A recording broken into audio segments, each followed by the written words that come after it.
your partner doesn't have to be a therapist, and your partner doesn't have to understand something as complex as anxiety. You are living it, so it's very obvious to you. But someone else who is not a psychologist, I think assuming that they should understand what you're going through, and what you're going through is very complicated. Immediately you might be like, the least he can do is try to understand what I'm going through.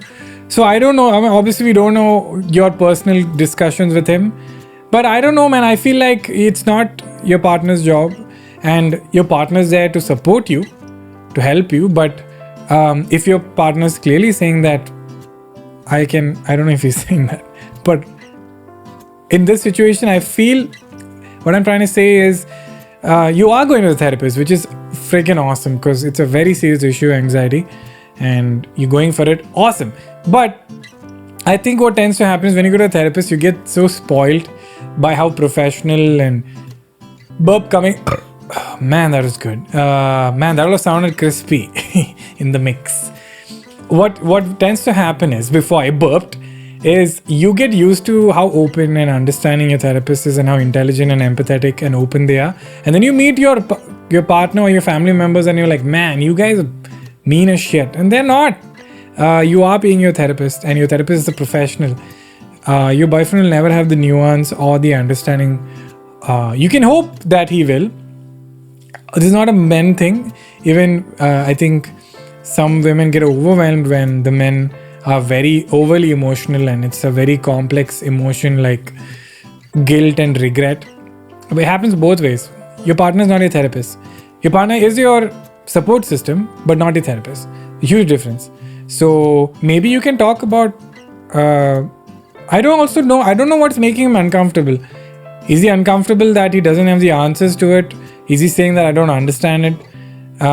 That's a different issue. That even if you remove anxiety, and if you said, I'm having a tough relationship with my mother, and he's like, my relationship with my mom is great, so I don't understand what the shit you're talking about, then this is a bigger issue than that.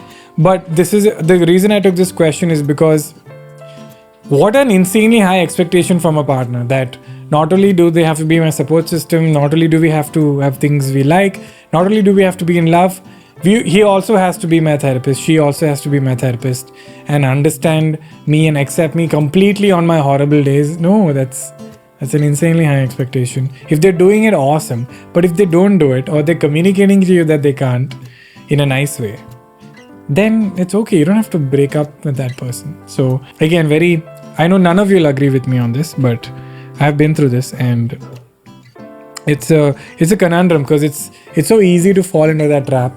That because I hear the reverse of this. Whenever I tell people that if you're going through something, go to a therapist, they're like, my family is there, my brother or sister is there, my wife or husband is there, they are my therapist. They're not. Don't put that pressure on them.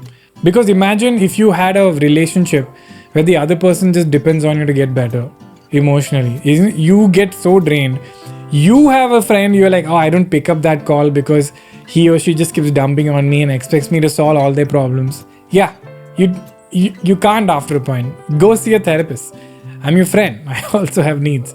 So there's a fine line though. So be supportive, but you don't have to be the therapist. Yo, if you enjoyed that video, please like, comment, share, subscribe, and invest in mutual funds. Very good for you.